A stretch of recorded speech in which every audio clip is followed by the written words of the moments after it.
Hey, Mrs. Rumsfeld. No tan lines this morning. I think the background was that she was actually an ex-showgirl. So, I don't know.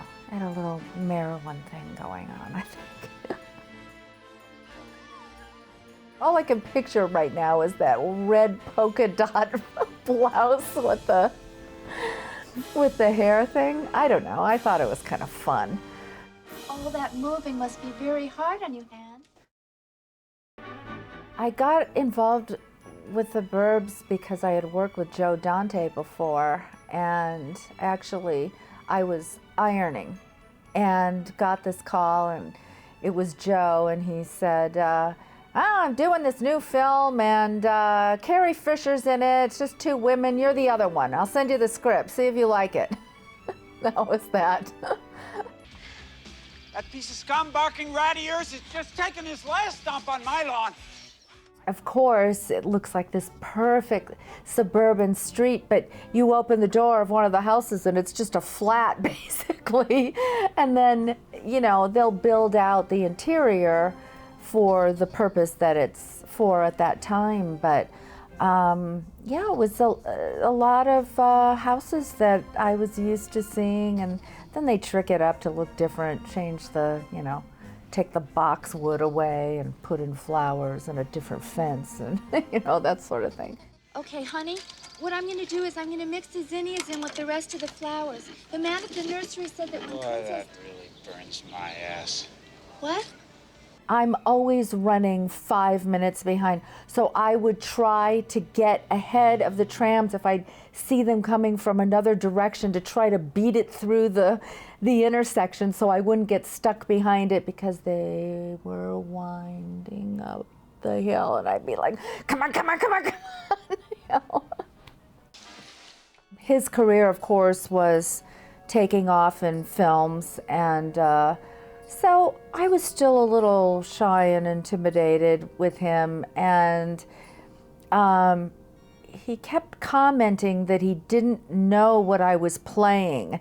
And in actor speak, I was thinking, oh, does he think I'm not portraying this character right, or he didn't understand the character or whatever? So, you know, I remember feeling sort of intimidated about that. But then at the end of the production, he gave everybody sunglasses as a parting gift, and he had this little note in mine that said, you know, wonderful working with you now that I know who you were playing, or something like that.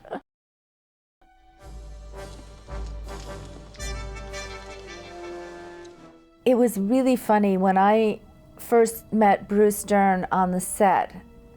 I think the first question he asked me was what high school I went to. I mean, nobody asked me what high school I went to since like high school. So I thought it was such a strange question, but apparently he's really into track and field and knows all the high school teams, and so he was filling me in on the stats of, you know, I went to Fairfax High, which has a history in itself, like Hollywood High does. But that was the beginning of our conversation, and yeah, I bonded with him. We had a great time.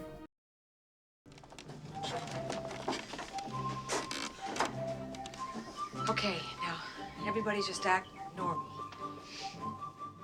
Carrie Fisher is just hilarious. She is just naturally one of the funniest people I think I've ever met. She had to wear a wig that looked exactly like her hair. I mean, she would take the wig off and it would be her hair, but I don't know if they wanted to control her hair more or something. So every time Joe would say, cut, you know, we gotta go again, she'd say, what, is it the wig? You know, 'cause she was so self-conscious about it. But she was great fun. I really do like your hair, honey.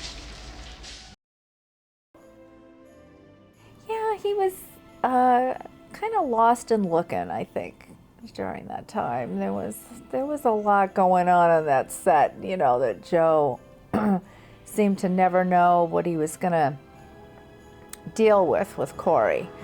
You know, he had some interesting guest friends that came to the set. Porn stars. You can cut that out later.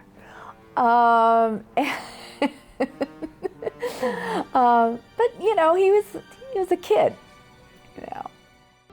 Oh, you startled me. My Uncle Ruben. Well, how do you do? Brother Theodore was so funny and so great. I mean, you know, when the camera would be on him, we were just like, you know, trying to do the scene. He just had so many memorable, quotable lines. It's funny, but I don't ever remember seeing a moving van out front, Ruben. I don't understand that. It was parked outside all day. The scene when we were first in the house was such a crack up because it was where we were all sitting in this circle. So there wasn't a great deal of movement, and you know, we're looking right into each other's eyes with this dialogue and, you know, this weird situation going, and, you know, the camera kept going around the circle to get all of us and to see what each person did. I think Tom Hanks probably did eat a sardine. You might have just left in a hurry, you know, and forgot about the dog. Stay right here and we'll find your dish. I probably worked with Joe on 4 or 5 different projects, and so you really get to know a director after working with him that many times. And I have to say, he is consistently even-tempered. You know, things always go wrong, you know, and sometimes they're big things that affect the schedule and all that, and he would never get rattled. It was a trickle-down sort of effect on his set, you know, with the assistant directors and all that. He always had a set that was ready for a play and some improvisation. You know, I would always check in with him. I wouldn't throw a curveball or anything, you know, in the middle of shooting, but he always listened to suggestions, was fun, light. It was just always a pleasure to work on his set. I think it did all right from the beginning, but now it's sort of created this, what they call a cult following, where years later people have picked up on it and have sort of embraced this film, and because of that, it's really helped my career. I'm now the voice of Francine on a Seth MacFarlane animation show called American Dad, and I have this role because of his love of the Burbs. So he thought of me because he loved that film. So yay, way to go, cult people. It worked well for me.